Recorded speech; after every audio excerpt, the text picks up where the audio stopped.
Muchas gracias, Beatriz. Gracias al Instituto Interamericano por la Democracia. Un placer, un gusto conocerlo, presidente Lucio Gutiérrez. Quisiera comenzar por subrayar que no nos encontramos ante una situación local. No estamos enfrentando una guerra local, sino más bien una guerra continental. Muchas veces, a mí me tocó como vicepresidente de la Unión de Partidos Latinoamericanos, advertir a muchos países en Sudamérica y en distintas partes del mundo hablar sobre lo que significa el Foro de Sao Paulo. Sin embargo, el Foro de Sao Paulo muchas veces, sobre todo al principio, fue subestimado y resultó ser un mecanismo de invasión al continente americano. Y quisiera subrayar eso porque cada país que se enfrenta a una situación considera que su situación es local, pero al final termina enfrentando variables o situaciones internacionales. En el caso del Foro de Sao Paulo, el socialismo del siglo XXI, quiero mencionar tres brazos que tiene. Uno es el brazo armado. El brazo armado del socialismo del siglo XXI son los carteles de la droga internacionales que se encuentran en cada uno de nuestros países.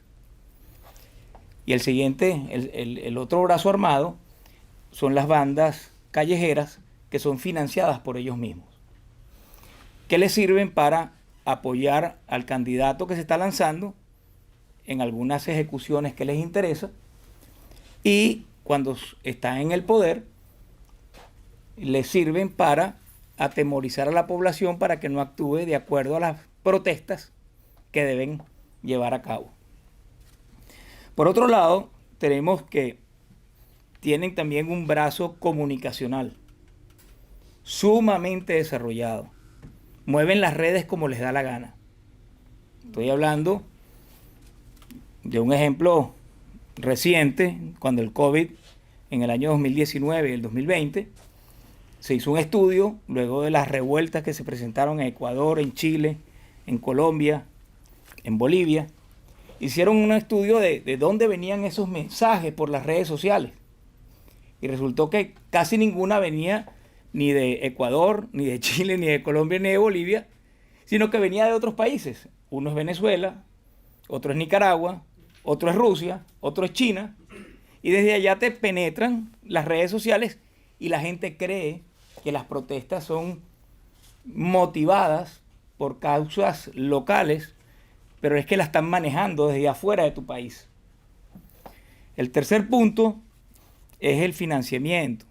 El financiamiento no es local, el financiamiento es internacional. El financiamiento viene de otros países, el financiamiento viene de los carteles de la droga, el financiamiento viene de otros lados.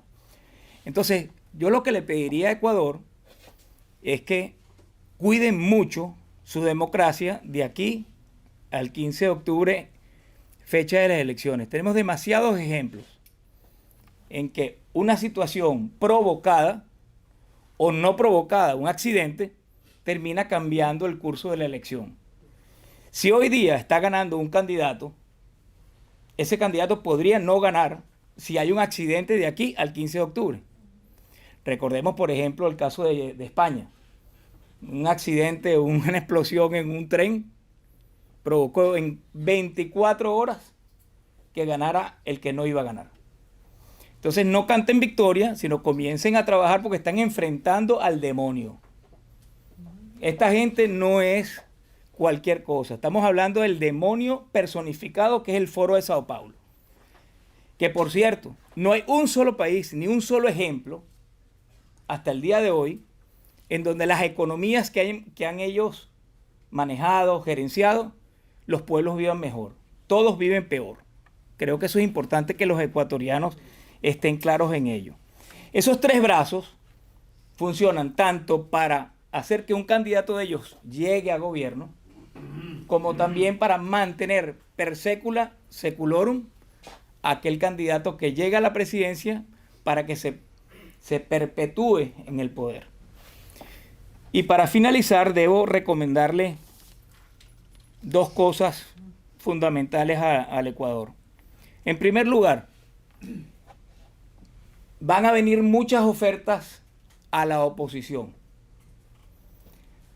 Porque ellos buscan en todo momento ver cómo dividen a la oposición, porque la unidad es su principal enemigo. Entonces, presidente Lucio Gutiérrez, usted es como ese dicho que dice, un ganador es aquel que ha tenido fallas muchas veces, pero nunca se rindió. Usted es el ejemplo perfecto de un líder. En este momento, usted quizás está ante el mejor reto que va a asumir en su vida. Y es pedirle al Ecuador y a la oposición ecuatoriana que no caiga en tentaciones materiales. Porque la contraparte es experta en proponerle villas y castillas para que abandonen la unidad. Busquen la unidad, pero que sea una unidad genuina, no buscando intereses particulares. El caso venezolano quizás es el mejor ejemplo que le puedo dar. Cuando el régimen venezolano ha comprado a parte de la oposición y esa parte de la oposición jamás ha jugado a la unidad. Por eso el pueblo venezolano se siente huérfano. Que el pueblo ecuatoriano no se sienta huérfano. Y por otro lado, quiero recomendar, Dios mediante, y el pueblo ecuatoriano iluminado elija a un hombre demócrata, que sería Daniel Noboa, que lo primero que haga sea solicitar ayuda internacional para depurar completamente todas las instituciones de seguridad del Estado ecuatoriano, porque si están en este momento penetradas, olvídense, porque esos tres brazos de los cuales hablé al principio, las bandas armadas, nacionales e internacionales, las redes internacionales de comunicación y el financiamiento, van a estar al servicio del fracaso del nuevo gobierno que tenga Ecuador. Muchísimas gracias.